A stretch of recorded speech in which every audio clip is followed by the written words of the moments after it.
Nshuti za Haleluya Amina TV, nongeye kubasuhuza, mbashimiye uburyo mukomeje kudukurikirana kandi uyu murongo niba uwubonye ari ubwa mbere, ngaho kora subscribe kugira ngo uko uzadushyiraho video ijye ihita ikugeraho, kandi ukore like, ukore comment, utange comment kugira ngo video dushyiraho zijye zibasha kugera ku bantu benshi.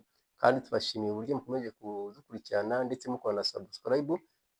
Nawe rero utaraza muri uyu muryango mugari, uhawe ikaze ukore subscribe kugira ngo video yose dushyizeho ihita ikugeraho. Imana ibahe umugisha. Gahunda y'uno munsi rero turayikora mu buryo tugiye kubanza dusenga Imana, niturangiza dusome ijambo ry'Imana, niturangiza turinjira mu kiganiro cy'uno munsi. Ikiganiro cy'uno munsi gifite intego ivuga ngo uko umukino w'amahirwe ukora n'ibyo ukwiriye kumenya mbere yo kuwukina. Reka rero tudatinze tubaye dusenge, bibutse ko nk'uko bisanzwe amazina yanjye ari Hitimana Dismas mwene so muri Kristo Yesu.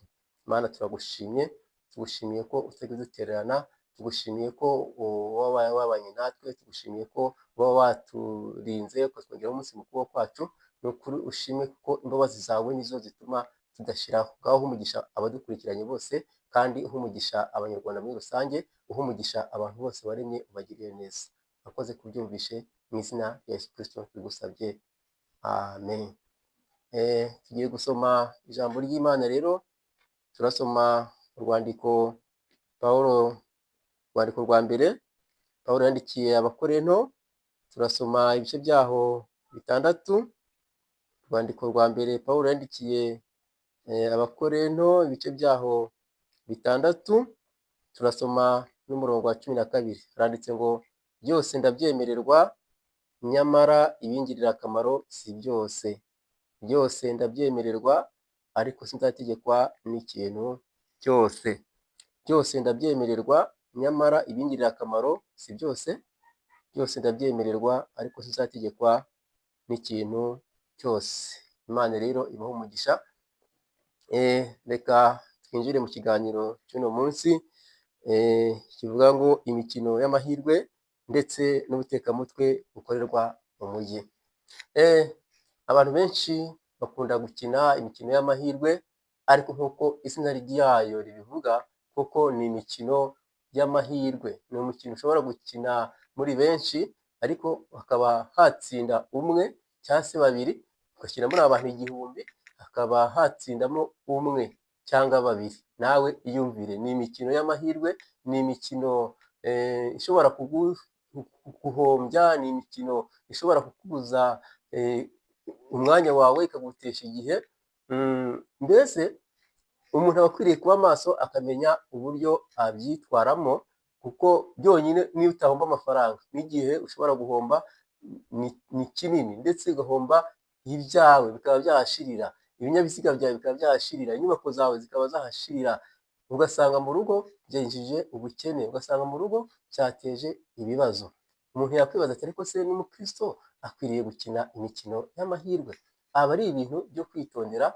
Ukwiye gutekereza neza ukareba inyungu urakuramo, kandi ntuhe urwaho abagushuka ngo twarariye, ngo twarakinye turatsinda. Oya, ahubwo wowe ukitekerereza ibintu byawe neza, ukibaza icyo ukwiriye gukora. Si nk'iyo hajemo rero ibintu byitwa ngo ubuhanuzi, ngo nzaguha umugisha.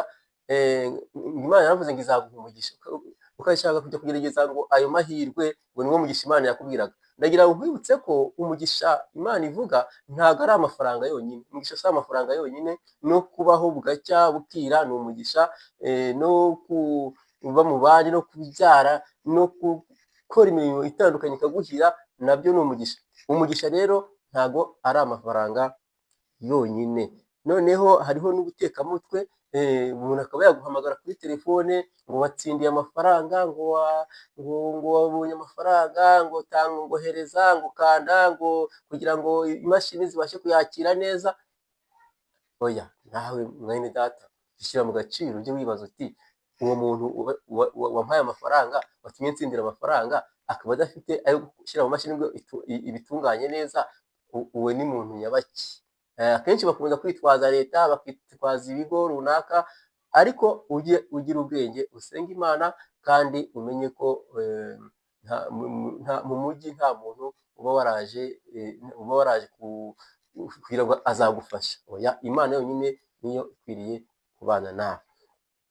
Hari n'ubundi butekamutwe rero, ni amakuru umudamu yampaye umwe wari watoraguye ngo amafaranga. Ni ukuvuga ngo abasore babiri, umwe yamunyuzeho ati igipfurumba cy'amafaranga, ariko ntabwo yari amafaranga, ahubwo ngo yari amakayi bakataguye bazingiraho inote ya 500.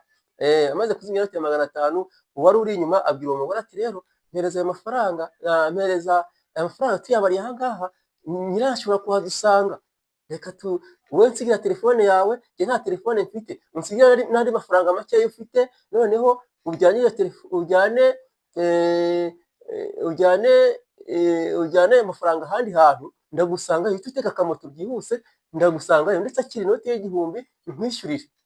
Muri ayo yari yavanamo igihumbi, arakimusubiza atega moto. Noneho ati kuko uzi nomero y'iyi telefone rero, wumva amayeri y'ibisambo, kuko wari uzi nomero y'iyo telefone rero, uze kongera umpamagare umbwire aho uri nze tuyagabane.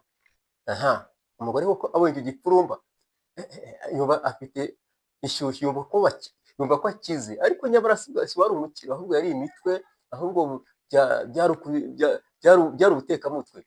Ageze imbere abwira umumotari ati mota, ati uhagaze gato ndebe ibintu ntwaye, ni amafaranga dutoraguye, reka ndebe uko angana. Agipfundura akwitwa yumva arikanga, asanga ni ibintu by'ibipapuro bazinze neza, bakase neza, nyuma yongeraho inoti ya 500. Ubwo yahise ata umutwe, yahise yumva amwaye, ngo nibwo umumotari yambwiraga ati we ntabwo uzi ko abatekamutwe bateye. Nshuti rero mudukurikiranye kandi mukomeje kubana natwe, ndabinginze kugira ngo mugire ubwenge muri ino minsi ya none, kuko hari abashaka kubacyuza utwanyu mu bwenge, kandi nta nyungu nyinshi cyangwa se nta n'inyungu wakuramo. Imana rero ibaho umugisha, mukomeze kugira ibihe byiza. Niba iki kiganiro wumva kigufashije, ngaho kora subscribe.